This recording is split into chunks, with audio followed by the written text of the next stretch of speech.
Hi, everyone, and welcome into the Comics Lair. Today, we're having a discussion with comic book podcasters. I'm your host, Nancy Northcott, and I'm the Comics Track Director for Continual. The Comics Track is sponsored by Heroes Aren't Hard to Find and its annual Heroes Convention. And now I'd like to welcome my guests and ask them to introduce themselves. We'll go in alphabetical order and start with Stella. Okay. Yes. Well, I'm happy to be here. Thank you. And my podcast is Back with the Oracle, the Barbara Gordon podcast. And it has been tracing Barbara Gordon from her first step onto the pages in Detective Comics 359 to current time. And just watching that character evolve not only as Batgirl, but a congresswoman, and now, of course, Oracle, and then now again as Batgirl as well. So that's been real fun to see that, and a learning experience too. Okay, Harrison? Hello there. I'm Harrison. I do the YouTube channel With Eyes East, which is about Asian cinema and culture. And I am one half of the Questions We Don't Have Answers podcast, which I do with Donovan Morgan Grant, who's the real comics expert. Yeah, I think he's the writer for DC Universe and all these different things. So yes, thank you. Darryl? Hi, Darryl Mansel. I'm the creator of the Paprika Podcast Network, which is a network of a couple of different pop culture podcasts. We have your all around, just all pop culture. We have a comic books podcast, a couple of different things that we do as well, and also film critic. Okay, so what got you into podcasting? How did you get started on that? Darryl, why don't we start with you this time? I had a friend who, back in 2008, 9, back when like live journal and blogging was the thing to do, had a somewhat successful blog. And he was stationed in Korea and former military. And he got stationed with me at the NSA. And he wanted to do a radio show, couldn't find anybody who would pick him up. So I suggested, hey, they have these brand new things called podcasts. And he looked into it and he's like, yeah, this is something that I would like to do. So me and him just kind of goofed off, just talked about whatever we wanted to talk about, went our separate ways afterwards. He got stationed back in Korea. I was still in Maryland. A couple years down the road, I decided I kind of wanted to get back into it. I had the bug, had the itch, didn't know what I wanted to talk about. And, they figured you talk what you know, right? The one thing that I know best probably is movies, is TV, it's comic books. It's all that kind of good storytelling. I wanted to highlight good storytelling. Put it out to the peoples, would you be interested if I did something like this? And one person in particular said, you will never succeed if you don't have the other guy with you. And I said, oh, well, challenge accepted. And here I am 6 years later, 700 and some odd shows under my belt, and still going strong. Harrison? Well, I can tell you a sad story. I had my first geek conversation, I think freshman year in high school, which I think is too late. And that was kind of around the time that I discovered podcasts. And it was this space where those sorts of conversations were just happening all the time. And so it was kind of my entree into larger geek culture. This would have been around late 2000s, about the time when geek culture was really becoming mainstream. And because just given the nature of podcasting, that it's, you turn on the microphone, you just speak into it. I just felt like, oh, I could do that too. I really wanted to, I don't know, be a part of this conversation. The story's getting sadder and sadder. The early experiments were not great.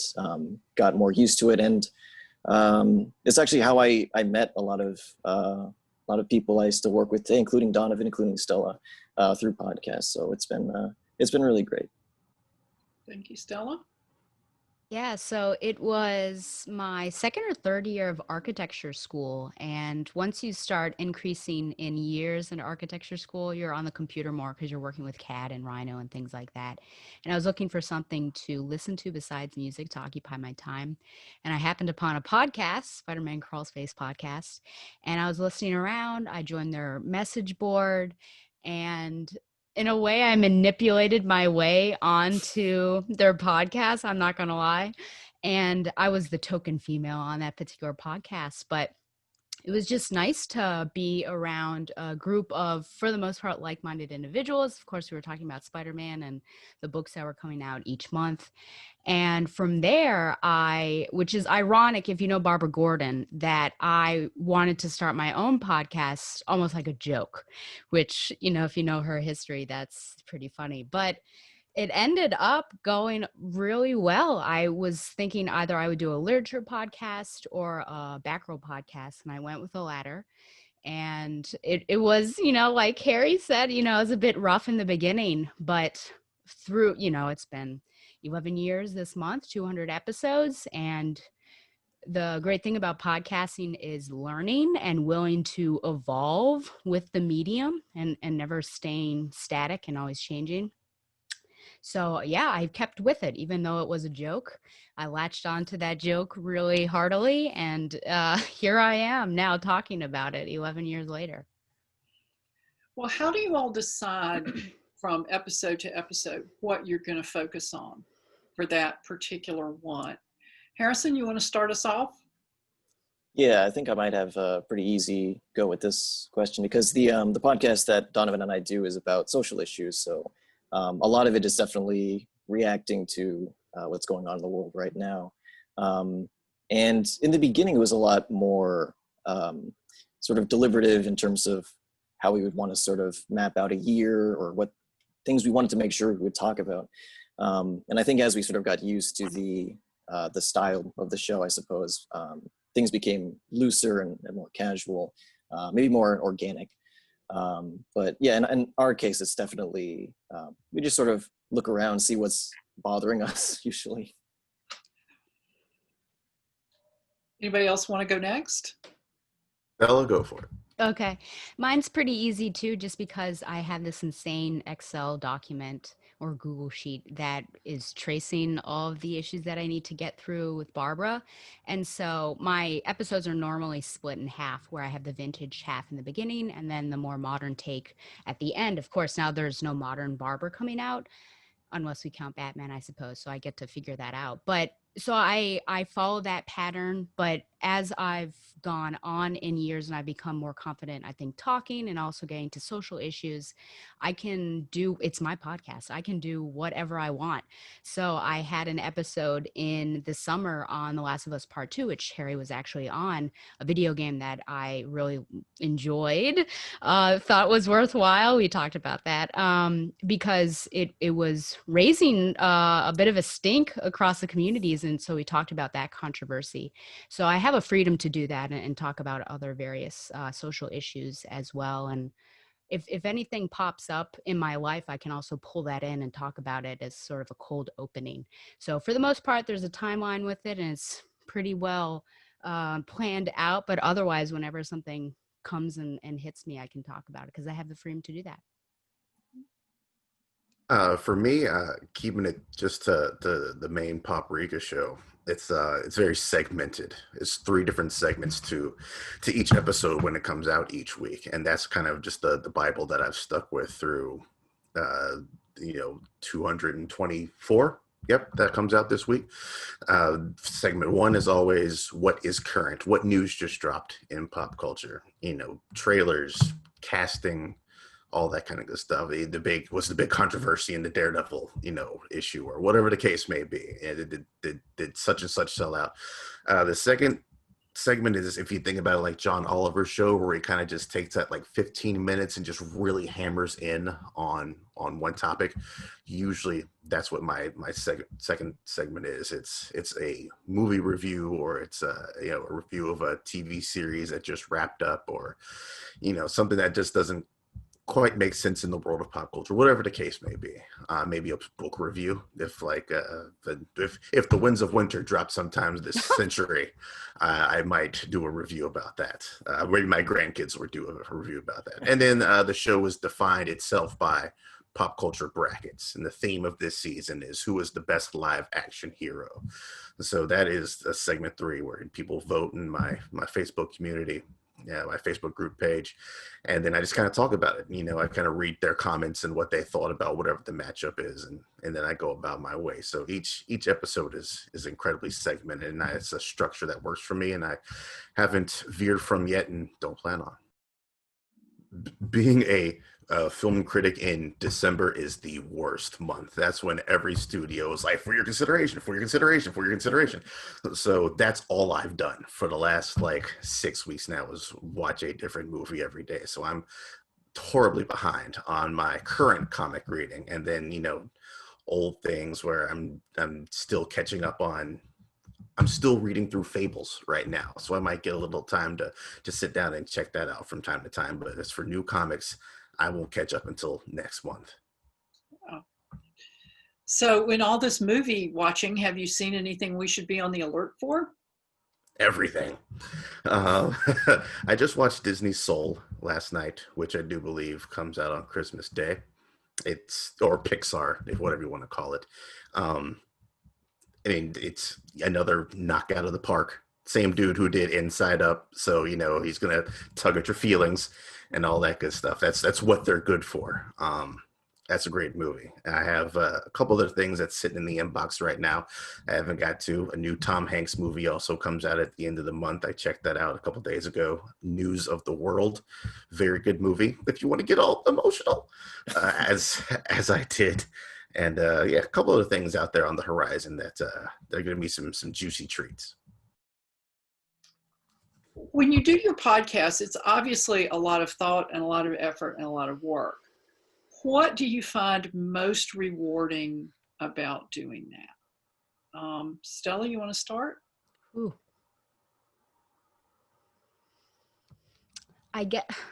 For me, it would probably be the conversations. Now, my original intent for the podcast was to be a solo show, and I still hold true to that. No one is my co-host, though I have guests often. But the conversations that come out of it, I think, has been the most rewarding. And if you want a halfway decent podcast, if you want a podcast that people are going to enjoy listening to and that you're proud of the output, you have to put the time into it. And so, gosh, I don't know how much time I put into the show notes and things. And then you have, of course, the recording. And then for me, editing usually takes twice the length of the recording, which for everyone who makes fun of me on Twitter knows that I have long episodes. So that means that I'm editing for a long time. But I'm happy with the output. I think there have only been a few episodes that I've been disappointed, like, oh, that didn't come out as well as I would have liked. And I felt like I put in the work, but perhaps not to the extent that I should have. But the people that I bring on, I try to have it diverse to a certain extent, at least diverse, I think, opinions. And, Donovan's one of my go-to guys that I bring on, and he's kind of my punching bag a bit, but I bring him on because he and I differ in our opinions on certain things like Batman. I call him Bat Jerk, and he enjoys Batman. But I love that because I'm able to throw questions to him and he comes up with an answer, and I'll say, well, what about this? And frequently he changes my mind also on certain aspects, like Cassandra Cain, because I give her a hard time as well. So I think that would be my easy answer, is just the conversations that come out. And with podcasting, just for me, it's a learning experience, learning about Barbara, learning about the tech and evolving with the tech, learning about, social justice and human rights issues as well, and how they might find themselves on the pages of a comic book, because we know that comics have to work with the real world as well. So those are all things that I've loved about podcasting. Okay. Guys? I'd have to agree. I think it is a learning experience. I mean, part of the design, even for our show, Questions We Don't Have Answers, was just to come up with a topic that we really have no expertise in, which is honestly a bit conceited, which is sometimes frustrating, but I think it really offers us the opportunity to work out new ideas and honestly develop our approach to new ideas even generally. And so I think that the more you podcast, the more you sort of become comfortable with your own voice, and where your interests are. And especially for my YouTube channel, which is, podcast adjacent, it's the same workflow, essentially. That's all about exploring new aspects of foreign film, which is just, it's directly a learning experience. And that's been great too. As far as rewards, one of the things I do to close out every single episode of Paprika is I give suggestions. Usually a book, a comic, and a movie. Something old, something new, something that might not have come out yet to put on your horizon. Just whatever it is. And I think my favorite, as far as rewards wise, is somebody hitting me up and saying, hey, I went and checked that thing out that you suggested, and it was pretty dope. And then I told my friends about it, and now they're checking it out. That's 95% of why I do the show in the first place, is just to try to, get more exposure to stories and try to match the right people with the right stories. Then it gives you that warm fuzzy, or, I'll be minding my own business and I get a phone call. Hey, I'm in the comic shop right now. Yeah, what should I buy? Give me something. Those are always fun things. And guests that have turned into friends, I think has also been its own reward. I had a friend of mine who, when I hosted trivia at the bar, bumped into him at Heroes Con, and I was like, hey man, you should just come on, because he always came to do trivia. You should come on the show one day. You seem to know your stuff. And one day it turned into a whole season of podcasting with him. And that's a guy I'm always going to call on for any number of things, because he's one of the good ones. And I was just talking to him today, and he's like, hey, can we do something else, please? So it's the guests turned into friends, interacting with people in my Facebook group. And those people went from strangers to friends, and they have their own social circles now. So just interconnectivity is a reward in and of itself, I think. Yeah. Well, what you said about recommending comics when people call you from the comic shop raises another question, which is, all of you deal with popular culture to some degree or another. And so as we come to the end of this very weird year, what do you see ahead in popular culture to get excited about? Darryl, you're laughing. You want to start? My first thought was, maybe this time next year I'll be excited about being in a theater. And as far as popular culture, Dune is a movie that should be on everybody's radar. I think it is one of the greatest science fiction books ever written. This particular iteration of the movie is directed by one of the most talented filmmakers working, whose last 3 films have been in my top 5 for the years that they came out. And he's proven that he knows the source material.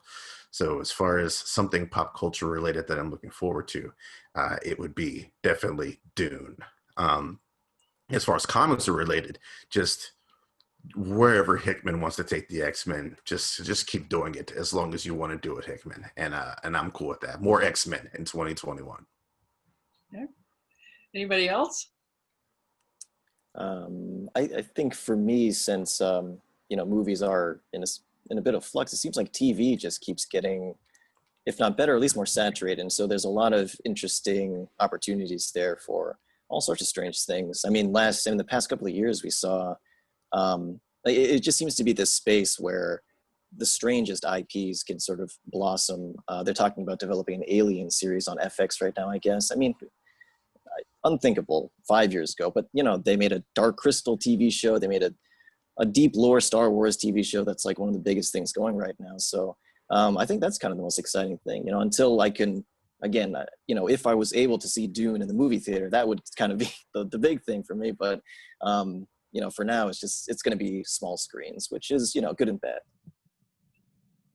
Yeah, some of my beloved comic series are ending, so I'm not as excited in that venue. I have hope maybe that James Tynion IV will know what he's doing with Oracle in the pages of Batman, but We'll see. I won't hold my breath for that to happen. I've been burned before, but I'm excited just with what I've seen, at least on the small and the big screen with representation. I think we always have, we can always improve. I'm not going to say that this is perfect, but I feel like we're in a good spot where we're starting to see more and diverse characters and people representing those characters that can actually tell their story. So I'm excited about that, and just to see that both media of TV and film push forward in representation, and also hiring actors that represent those particular characters as well. Anybody want to add to that or amplify that in any way? I mean, I think the phrase representation matters. It sounds cliche, but it just makes sense, right? It's there for a reason. Um, and the more you include people, the more that they can bring their personal experiences, the more you can enrich and deepen the story and make the worlds more fleshed out by calling on those, drawing on those personal experiences. Whereas before, if you had a number of similar like-minded people, you're kind of, you can trap yourself narratively in a box. Whereas this way you can kind of expand your horizons, expand your audience, and maybe expand understanding and growth as well. The more you see these people that you haven't normally seen, the more these people can become more comfortable with seeing these faces in real life. Harrison, do you want to add anything to that? Yeah, I mean, I suppose that's so much of film production or comics production. All these sorts of things are becoming so much more democratized. It's essentially what happened with all of us in podcasting, that the technology was so instantly available that we could sort of, I don't know, hear ourselves for the first time. And that was a kind of diversity. Podcasting was always a very diverse space. And so, just, exactly. Representation matters. It's important to have that ecosystem that does reflect more accurately the earth. Well, do you all have any particular moments that stand out that you would like to share with people that happened during your podcasting experiences?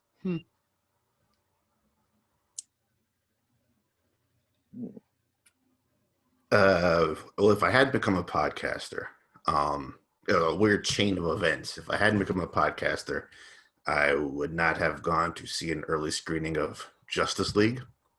And, make what you will of that movie. But standing in line behind me is a person who would end up, a stranger at the time, end up becoming podcast partner. Because I met him, I developed relationships. He's the one who convinced me to become a film critic. He's the one who took me with him out to LA this year to the Critics' Choice Awards, which is probably, as far as podcasting for me, is the highlight of my career, is being in the room as a person who loves film with, Henry Winkler just walking up to you and saying, "Where's your table at? Because I can't find my table." And Quentin Tarantino almost knocking me over to get to the bathroom. It's weird things like that I'm never going to forget. And also being able to interview my favorite comic book writer, Kelly Sue DeConnick, was twice was a weird, surreal experience. I needed to interview a second time because the first one was horrible. So I needed to redeem myself. But yeah, it's weird things that I didn't think I would ever be able to get to do that stood out for me. Well, I know that Stella does interviews, and Harrison, y'all do interviews too, don't you? On occasion. Yeah. When you're doing an interview, what do you do to prepare for that interview? Stella, your eyes got big. Yeah, I was just like, I should make a joke about drinking heavily so that I'm not anxious. I'm better about them now, but I have to say my first year of podcasting, when I think in that first year, I definitely had Brian Q. Miller, who was writing Stephanie Brown Batgirl at the time.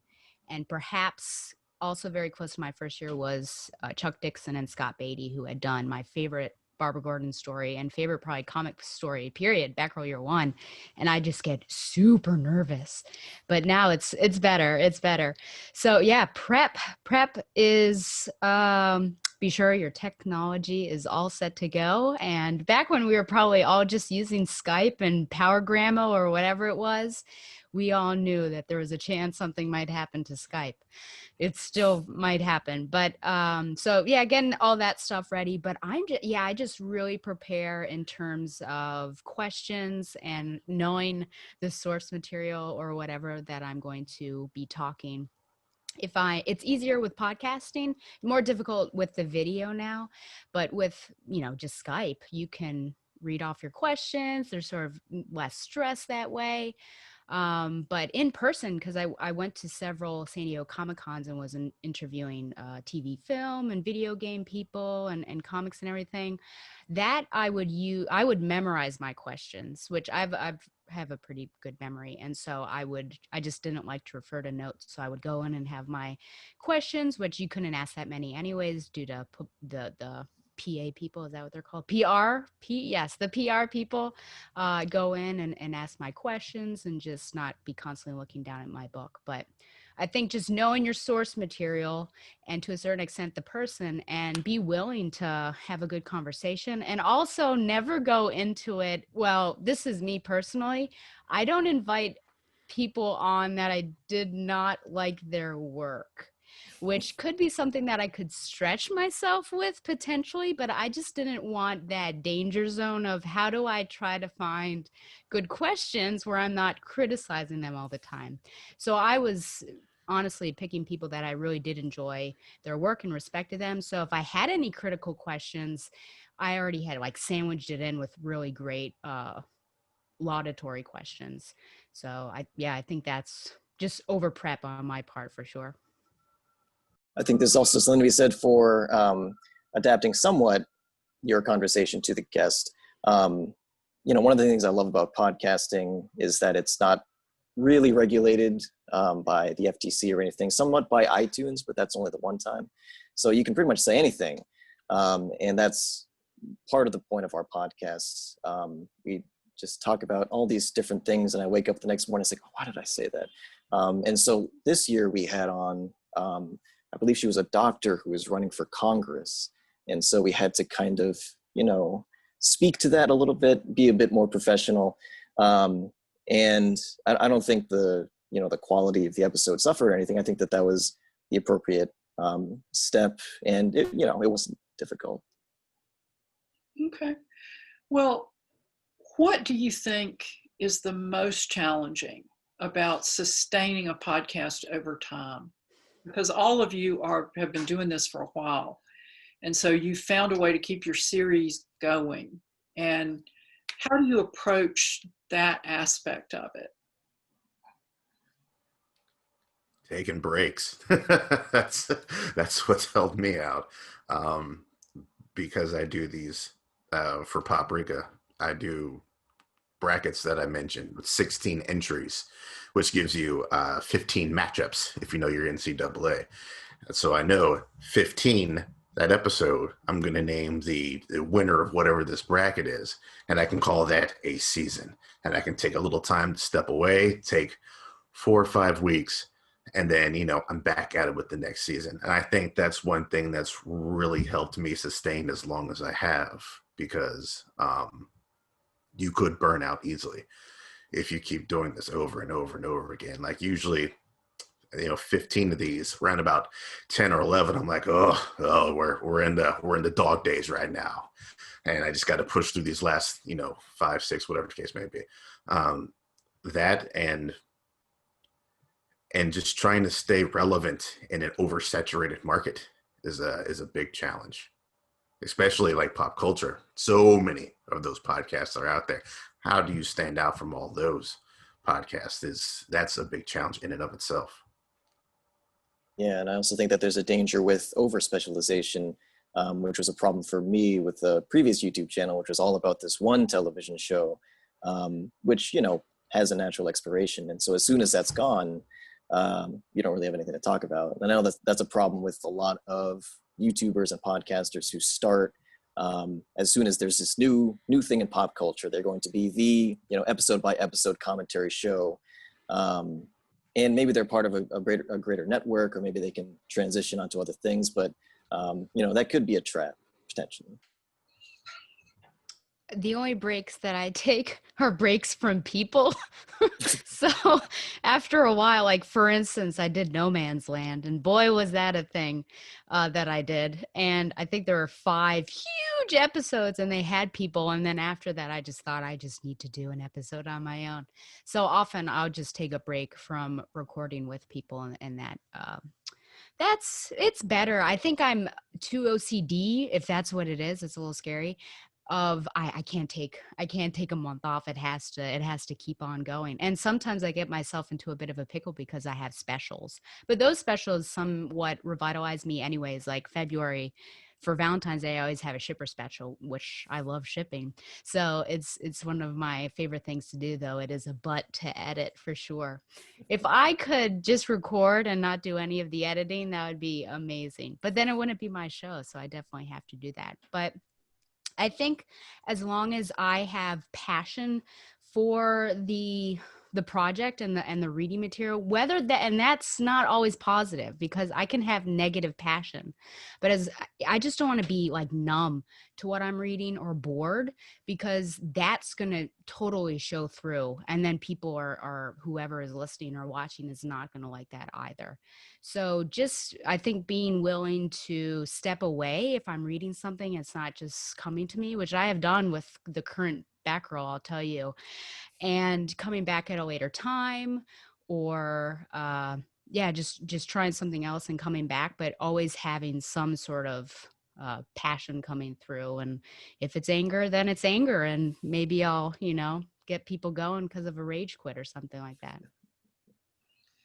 Well, what you said about No Man's Land, which was such a huge event, kind of leads into the next thing I wanted to ask you all about, which is how do you feel about big company-wide crossovers?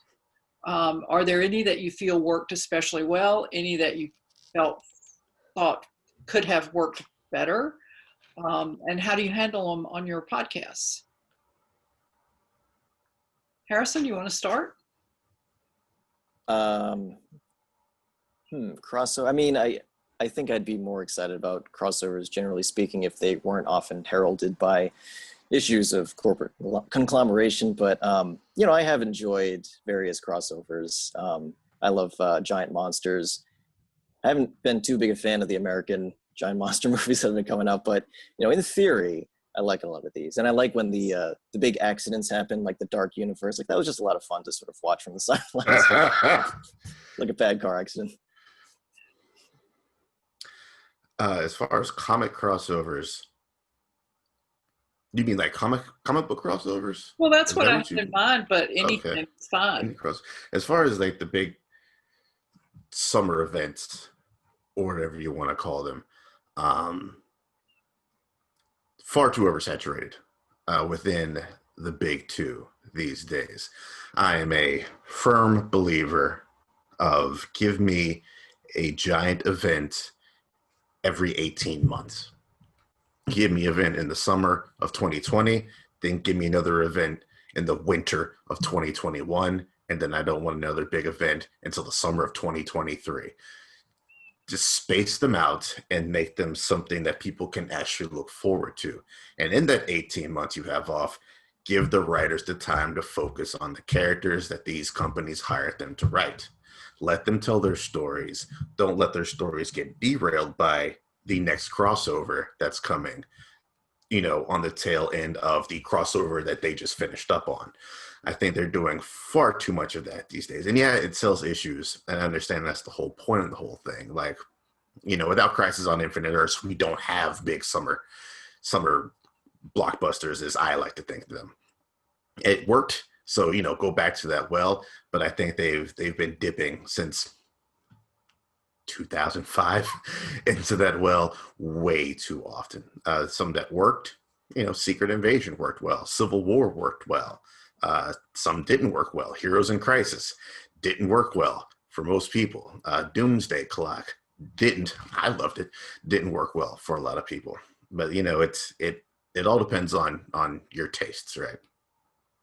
Yeah, I feel like when they're spaced out, like Darryl is talking about, it has more impact on the reader because if they're happening every time, or I don't know, every 6 months potentially, then if someone dies or if something happens, then you know it's probably just going to be done away with in the next crossover. Or, you know, my heart isn't in it as much as that. So I do like when there are events, but few and far between. And I mean, I'm Batgirl is of course in the Bat universe, so we've got these smaller events. No Man's Land was pretty big, but it was Batman really.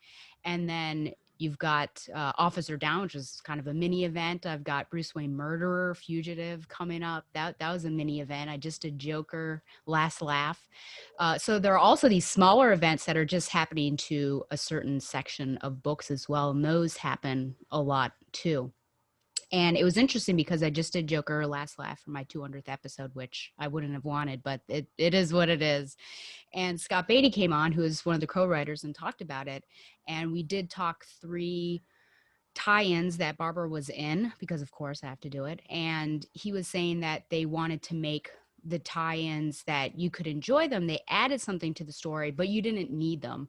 And I feel like a lot of time that is not true anymore. That was 2001. I feel like if you don't get the tie-ins, like you are missing something. And sometimes you feel compelled to get the tie-ins and they're awful and they didn't add anything. And then you're really upset. For me, what makes a great crossover is, number one, like I said, I think it's impactful on you as a reader and the characters at large.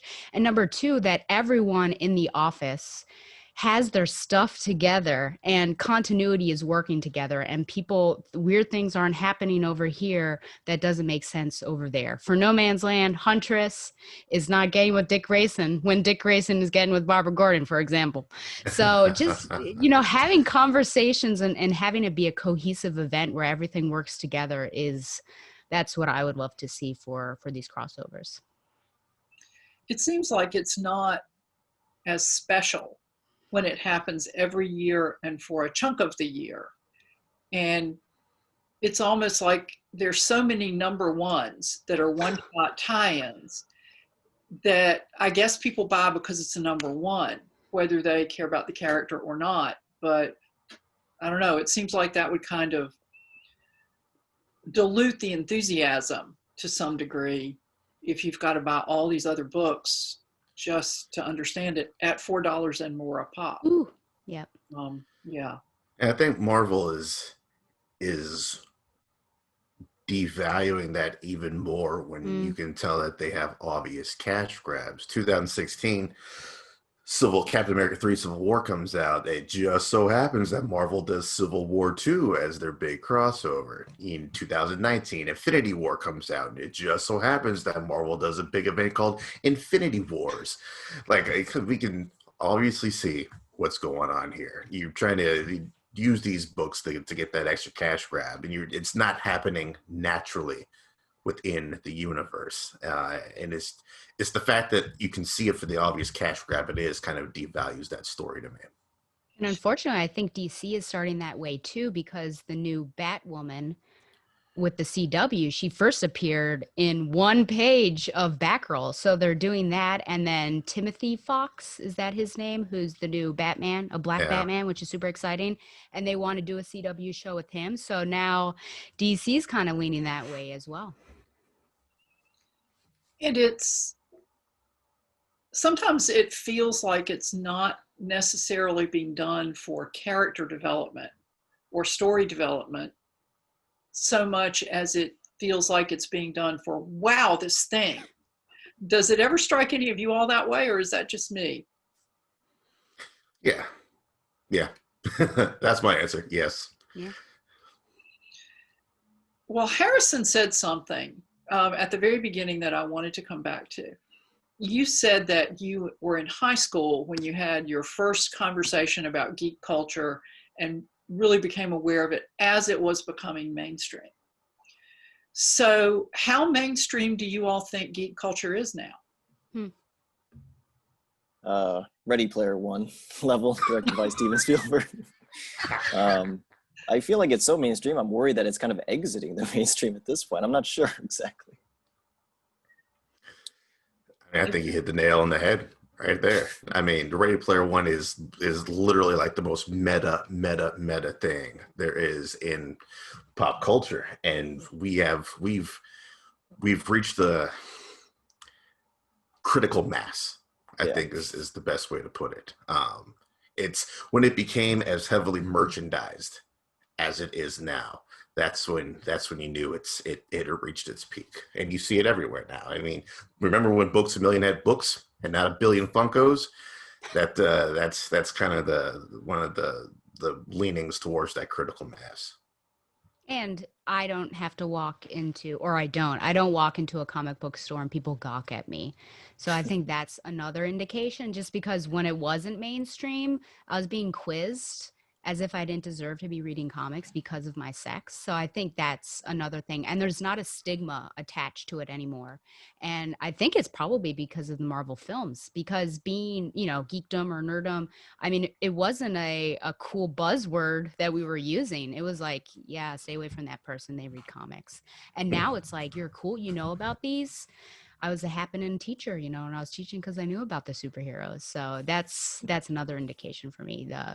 Sex or gender equality that we're now seeing at different pop culture events, and not having a negative stigma attached with it anymore. Yeah.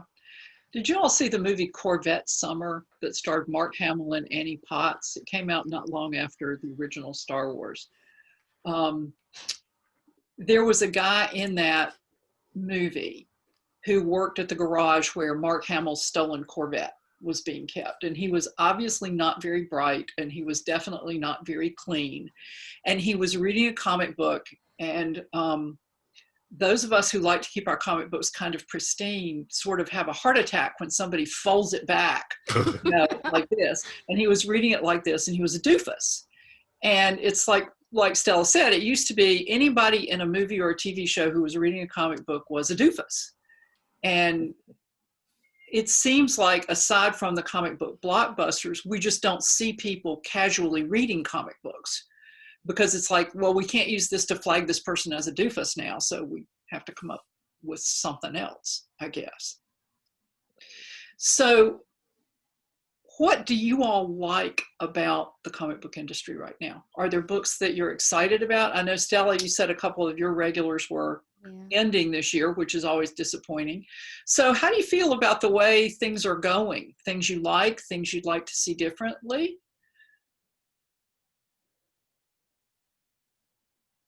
Mm-hmm. I think Stella touched on the fact of diversity. We have the widest array of stories being told that have ever been told. And I think that's thanks to things like Comixology, where, if you don't want to, put up the money to publish physically, you can go the digital route. There's many ways of getting your voice heard and your story told these days. And I think that's my favorite thing about comic books right now, is just is digging through everything and finding something new. Like, it's discovery. It's the joy of discovery. Is one of my favorite things, I think, is finding something that's seemingly innocuous. Well, let me just read this first issue, and this is something. I got to tell the world about this. Anybody else want to add anything to that? I mean, I kind of worry too, because it just seems like comics and all of print medium, I mean, if it wasn't for something like Comixology, are always sort of in jeopardy, it seems. Despite that comic properties are bigger now than they ever have been. It seems like the industry itself is kind of, I don't know, it's always in this sort of tenuous situation, but I'm not sure about that. I feel like I try to look for lighter tales now, in tone, just with the state of our current nation, politically, socially, health wise. And so sometimes the dark and gritty, it gets too down. It's too much for me. So I like to look for happier things that still deal with heavy topics potentially. So Lumberjanes has been one of my favorites to read. That's one of the ones that I'm sad about as it's leaving. And I feel with Marvel, I was tending towards a lot of female led, which I had a conversation with someone before, like, I just don't remember reading this much female-led stuff, or watching all these female-led shows or movies. And she said, because back then we didn't have that. And I'm like, oh, you're exactly correct. So, Spider-Gwen or Ms. Marvel or Captain Marvel, there's so much that I can go out there and find these like real badass ladies that I can follow, which is something that it goes back to the representation, I think, question. Yeah, yeah.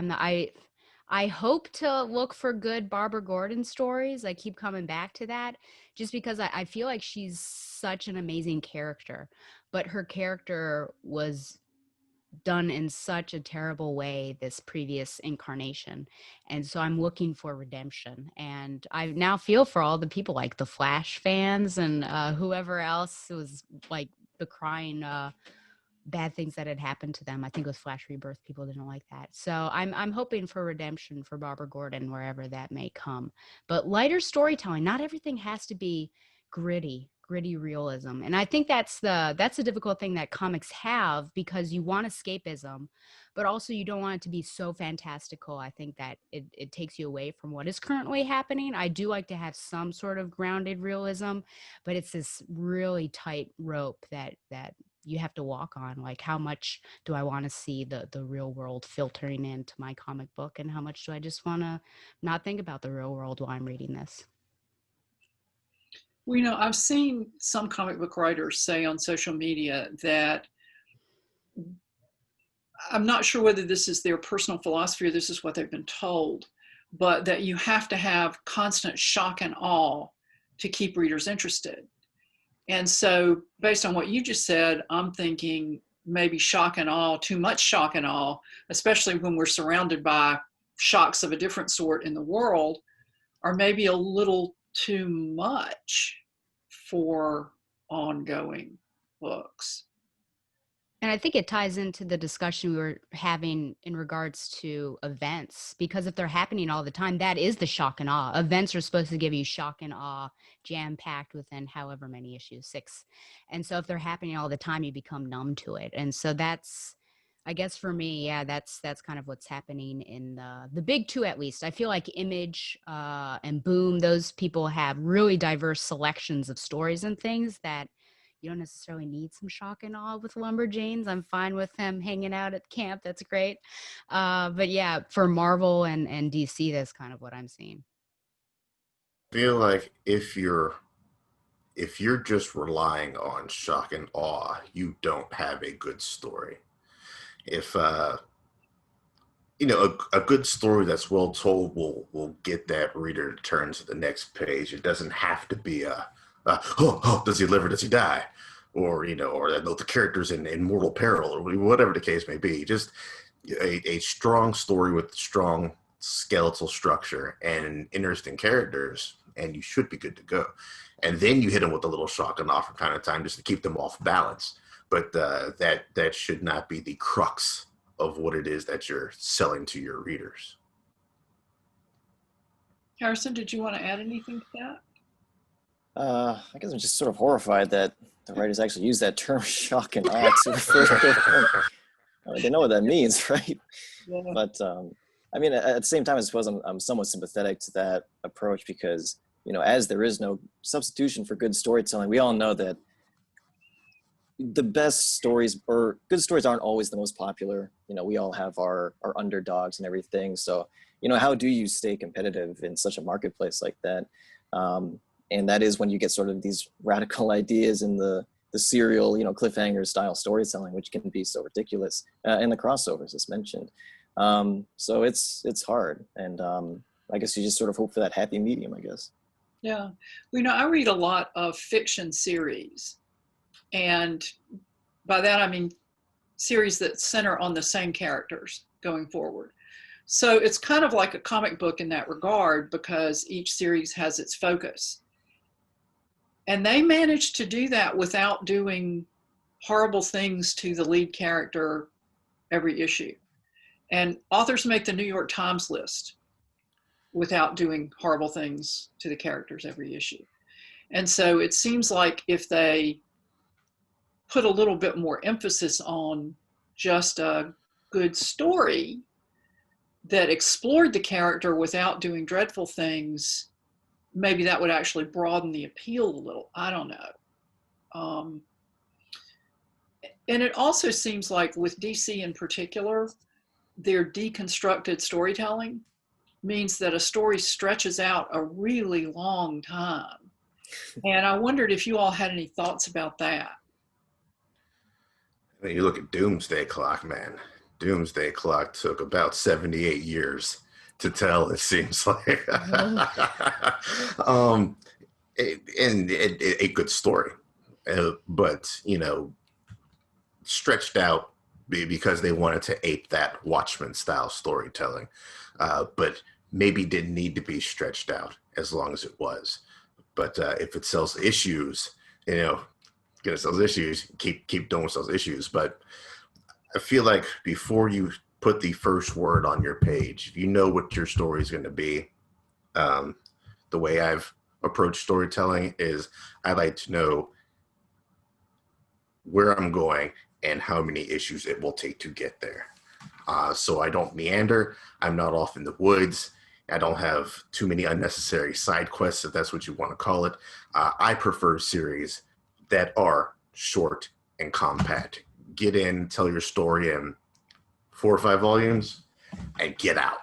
And I'm going to be the happiest man alive. I don't need 20 volumes, 15 volumes. Just tell me a good short story and let me get about my day. Yeah, I would agree.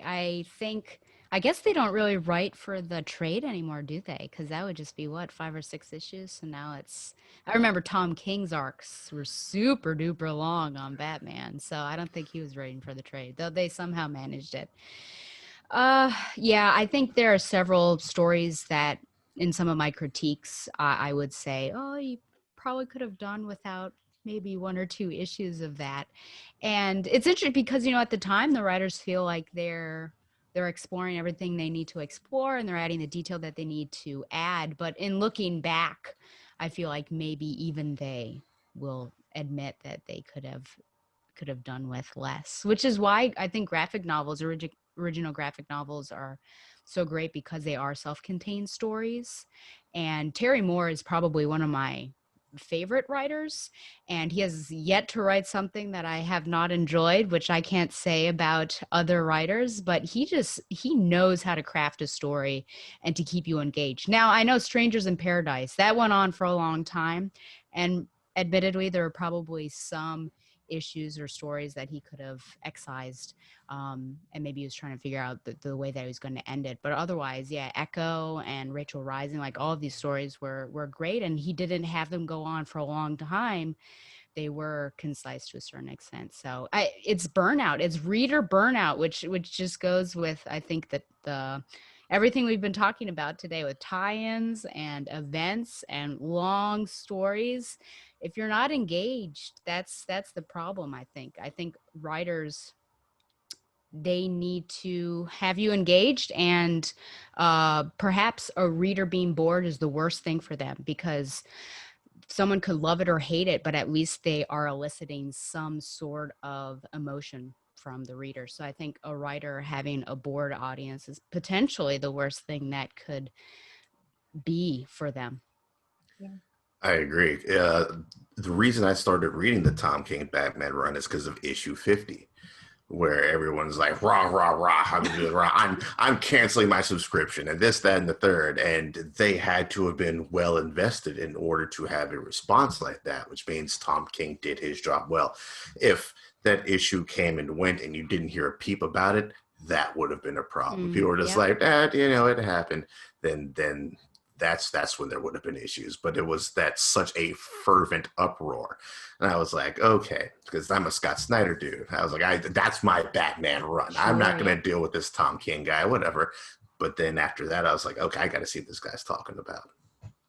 But that comment about engagement really kind of gets back to the whole shock and awe thing, because people feel like that's what they have to do to engage readers. And I'm going to pause for just a second because my door is opening and my son is coming through. Sorry, Jim. Hang on.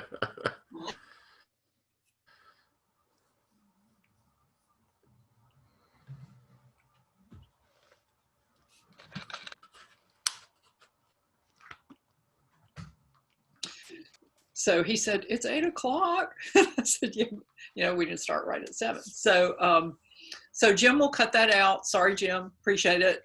And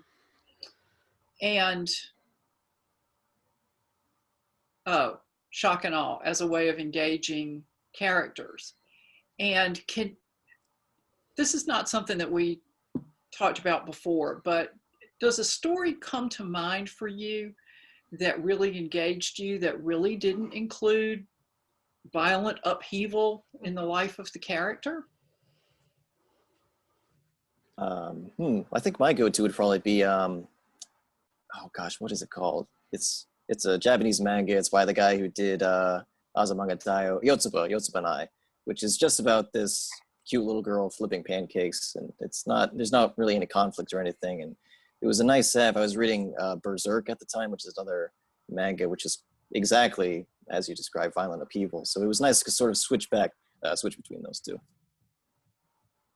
I thought you were going to ask us about a story with shock, and I was like, it's the Killing Joke. It's the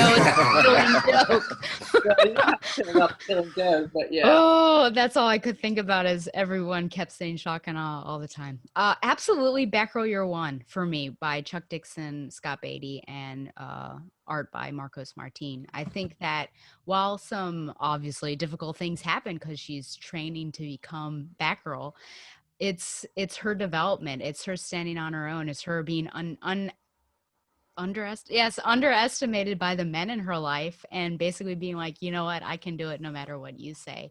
And it's so empowering. And it's one of the reasons why I love Barbara Gordon is because of that story. So that's my go-to no shock and awe story. Oh boy.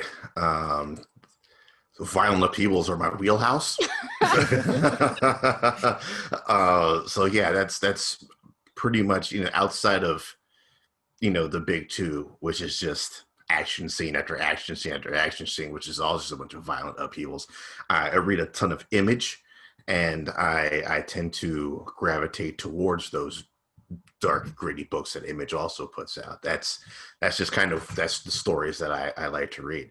I think the closest I would get to anything that's not as shock and awe would be, like I said, I'm reading my way through Fables, and there's very little violence. It's more chess moves, I would say, in Fables. The adversary is doing this. How can we do this to counter it? Our spies have found this, so let's see what we can act on this. But it's at the part I'm at now, it's circles within circles within circles. And that's been interesting to read of how Bill Willingham handles conflict without necessarily using violence as that conflict resolution, I should say. Yeah. Well, actually, I wanted to follow up on something that Stella had said about The Killing Joke. Oh. Because it seems like every time DC's writers need to stress Barbara Gordon, they dip into that well again. And I sort of wonder, is there going to be a point where for them, it's time to do something different? I mean, for me as a reader, it's way past time to do something different, but maybe not everybody feels that way. So what do you all think about fresh conflict for established characters? Does anything come to mind quickly where somebody had come up with something new and different?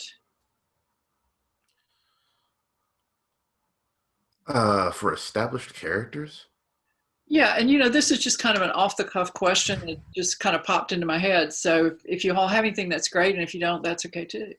I think what Jonathan Hickman is doing with the X-Men is something a little bit new and different. Like they're starting to slowly drift back towards more classic X-Men. But what he did when he revitalized the series in 2018, I think is when his reboot kicked off. After decades of the X-Men just running and hiding, fighting each other, hiding from humans, fighting giant robots, fighting each other, giant robots come back in, and then they blow up an island or something like that. will wear you down as a reader. And Hickman's like, hey, how about all the mutants just agree to help each other out, and they literally just live on an island and party all day long. It's one of the weirdest things to see in X-Men, but it's a fresh take. And one of the rules that he established in this story is rule number 1 is make more mutants. So you see strange romance happening because of this make more mutants decree. And the conflicts have been a little bit different. What he's doing with these X-Men now, and the fact that they can now grow flowers that produce a drug, when taken by a mutant will do one thing, when taken by a human could completely wipe out cancer like that. They've taken that, they've monetized it, they've made a business out of it. That's not something you've ever seen in an X-Men story before. And now how will humans respond to that? So, you know, the conflicts kind of come back, but they're in a fresh new angle that we haven't seen before. Well, Nancy, I'm sure you love Rick Grayson. Isn't that a different topic? Or Yeah, excuse me while I go be sick. I'll be right back. Oh man, but I've been reading the Teenage Mutant Ninja Turtle ongoing, which I have really enjoyed. And at one point, Shredder dies, and Splinter takes over the Foot Clan, and this was something that the kids did not like at all. And so I thought, oh, this is really unique. Even though I don't necessarily want conflict between families, it was just really interesting to see them all sort themselves out, and Michelangelo step away from the family, whereas that's normally Raphael's MO, is to walk away when he gets upset. So that was really interesting for me at the IDW side of things. IDW owns our childhood. That's true. Well, you know, the thing about Rick Grayson, Yes, for a minute, is that as an idea, it really wasn't a bad idea. I mean, I think it was a missed opportunity because I don't think it was executed well. Mm. And as with so many other things, execution makes all the difference. You can put, you know, a sentence on a page as the concept for a story, and it might sound great, but if it's not executed properly, and if the character isn't consistent going through, then what you've got instead is a mess. And so, you know, it's like Legion of Superheroes is a fresh take. It's a really fresh take. And a lot of longtime Legion fans are very unhappy about it. And I think one reason is they don't see themselves in the group as much as they did. But conversely, other people who did not see themselves in the completely white bread Legion of well, I mean, we had an orange guy and a green guy, and the orange guy had antenna. But otherwise, it was the white bread Legion of Superheroes. Other people didn't see themselves in that group. And he's also changed, Bendis has also changed the world, and he's changed the rules, and he's changed their relationship with the government. So that's a fresh take too. How well it succeeds in the end, I think, remains to be seen, because it is so different. I think it takes people a while to maybe adjust to it.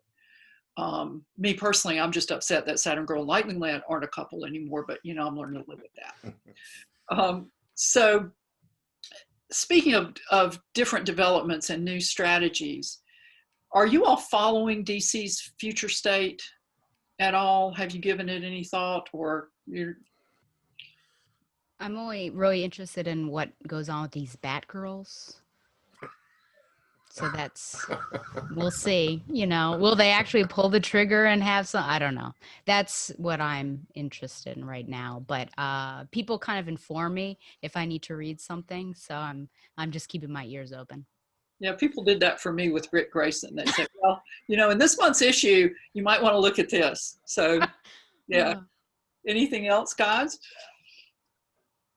Yeah, I'm the same way. I doing a weekly show where one of the things I talk about is what's currently trending in whatever the medium is. I've had an eye on Future State, but my interest in reading Future State hasn't really been piqued.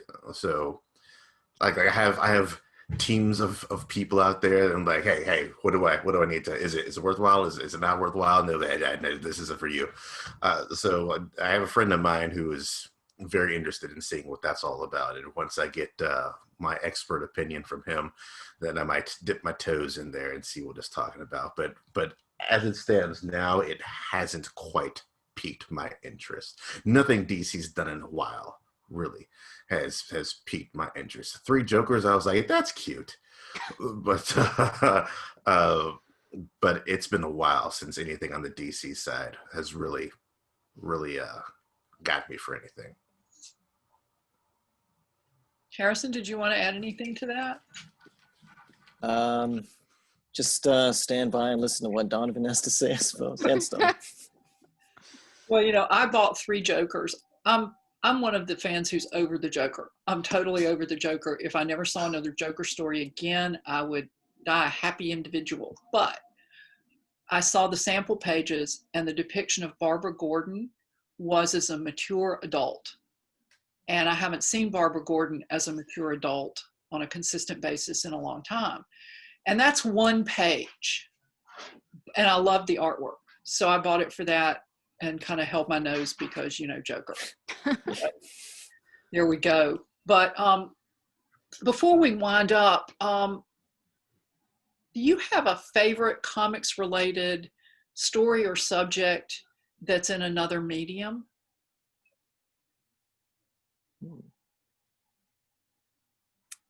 I mean, I guess the medium that you have two mediums, well, three mediums you can go to outside of comics: adapted to movies, adapted to small screen and television, or adapted to a video game. I think for me, it's going to be movies. My favorite adapted, I mean, I can't turn my nose up at Infinity War and Endgame. It was just awesome. For me, it is, those two movies are the perfect theatrical experience to me. Like a group of like-minded sweaties. We were all there. We were all of the same mind. We all flipped out at the same thing. It was the great communal experience to me. And also the old school X-Men arcade game gets me as well. That's, you want to talk about a strange adaptation, just button mashing, you get your crew of 5 and you roll through some Sentinels, and it's always going to be a fun time. Yeah, I think video games, well, I will say that the way that I got into comics was actually before nap time. My mother used to read these baseball-like cards. They were the size of a baseball card, where it would have the hero on one side and then stats and history of the character on the other side, or it could be a battle. I remember there was one of the Hulk versus the Thing, and then it said where that appeared. So that's my origin story. So there's another medium I guess we could talk about. But video games, I enjoy them because you get to be that character. And Spider-Man was my go-to guy. He's second now because Barbara Gordon has surpassed him, I'm afraid. But being able to play him on PlayStation, and I generally get all the Spider-Man games unless I know that they're awful. But just being able to swing through New York. Miles Morales, that just came out, which is amazing. Again, representation. And I'm cautiously optimistic about the Gotham Knights video game that's coming out, because I can play my girl Barbara Gordon, and not just for a segment, but it seems like the duration of the game. Now some things are a bit iffy about her bio, and that she fought to basically overcome her paralysis, which doesn't make sense, but I'm just excited for that. So video games, because I actually get to be the character, is something that I really enjoy. Okay. When I was growing up, especially, I was really big on Dark Horse comics. And it seemed like they had a really solid adaptation pipeline. I don't know what sort of deals they made, but they were all sorts of like Hellboy and Alien versus Predator and things like that. And so, gosh, I really like that first Hellboy movie, and I kind of like that era of superhero movies, if you want to call it that, with Blade. And it seemed like they were really taking strange risks and strange properties.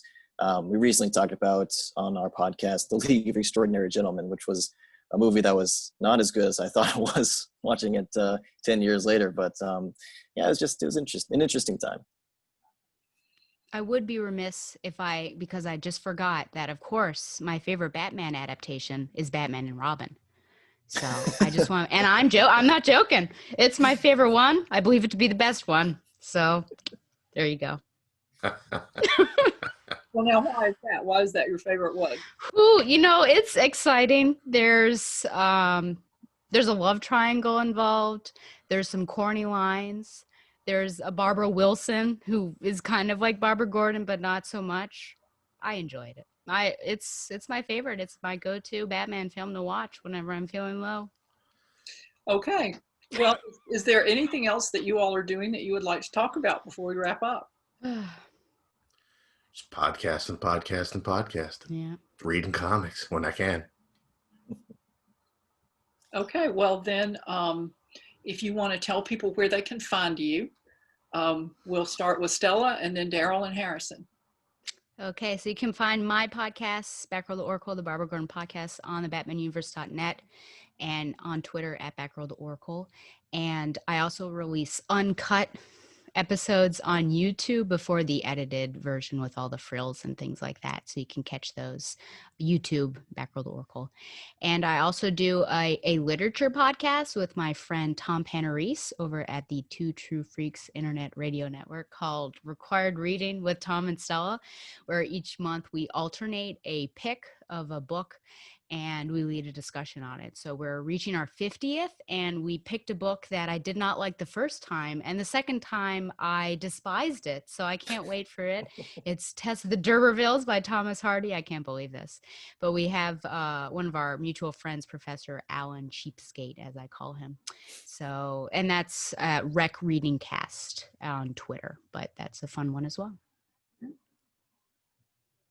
You can catch all the shows on the Paprika Network.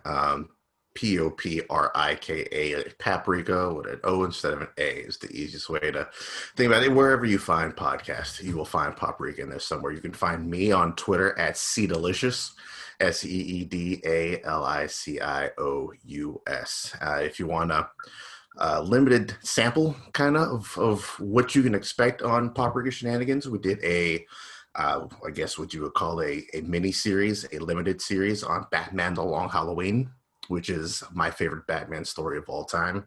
You do a murder mystery with the world's greatest detective who should have been able to figure it out way earlier than he did.